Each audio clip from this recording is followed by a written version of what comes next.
आज श्री कृष्ण का जन्मोत्सव है और इस जन्मोत्सव पे आप लोगों ने मंदिर भी गए होंगे, साथ में पूजा अर्चना भी की होगी और पूरे दिन से आप हर्षोल्लासित हैं, उत्साहित भी हैं।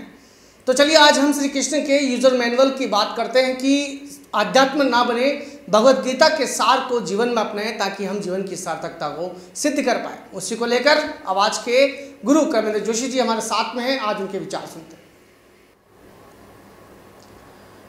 आवाज़ न्यूज के सभी दर्शकों को जय श्री कृष्णा।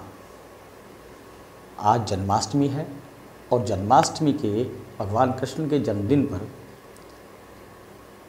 मैं आपको केवल सभी आमजन को, क्योंकि हमारे यहाँ वसुदेव कुटुंबकम की भावना के तहत कार्य किया जाता है, इसलिए जहाँ आप कृष्ण जन्मोत्सव को मंदिरों में मनाते हैं, भागवत कथाएँ सुनते हैं, रामायण का पाठ करते हैं और कृष्ण जो हैं वो विष्णु के अवतार हैं। अगर उनको आम जीवन में आम इंसान की तरह आप जीवन को देखते हैं तो कृष्ण सभी को प्रिय हैं, सभी महिलाओं को प्रिय हैं। अगर सभी पुरुषों को प्रिय हैं, अगर सभी महिलाएं अपने आचरण को भागवत सा कर लें और सभी पुरुष अपने आचरण को कृष्ण सा, दाऊ सा, भरत सा, लक्ष्मण सा, राम सा कर लें तो बहुत सारी समस्याएं, और मैं तो ये कहूँगा सारी समस्याओं का ही समाधान हो जाता है। इसलिए आवाज़ न्यूज़ के सभी व्यूअर्स को मैं यहाँ से यही आशीर्वाद देता हूँ और यही संदेश देता हूँ कि आप अपने आचरण में हर एक चीज़ को उतारें, ना कि किसी भागवत को और किसी भी जन्मोत्सव को आप वहाँ जब देखने जाते हैं तो केवल देख के प्रफुल्लित होते हैं, कृष्ण को देख के वहाँ रोते हैं, राम की विपदाओं को देख करके रोते हैं, केकई के आचरण को देख करके गाली बकते हैं।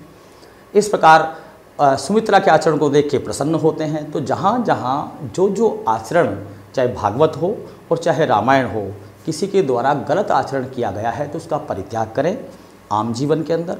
और जो आचरण सभी गोपिकाओं ने, महिलाओं ने जो किए हैं भागवत और रामायण में, जो पुरुषों ने आचरण किए हैं, उन आचरण को आप अपने जीवन में उतार लें, अर्थात देने का भाव रखें।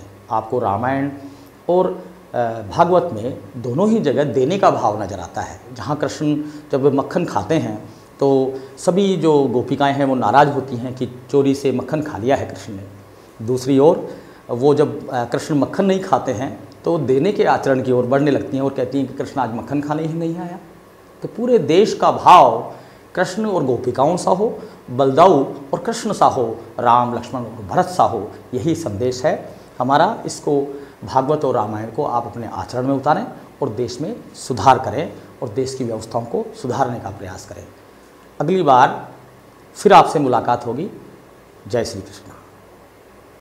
तो इसी प्रकार के आध्यात्मिक प्रवचनों के लिए जुड़े रहिए आवाज़ न्यूज़ के साथ में। आपको हर बार इसी प्रकार की लीलाएं, इसी प्रकार के आध्यात्मिक विचार आपके साथ में शेयर करते जाएंगे।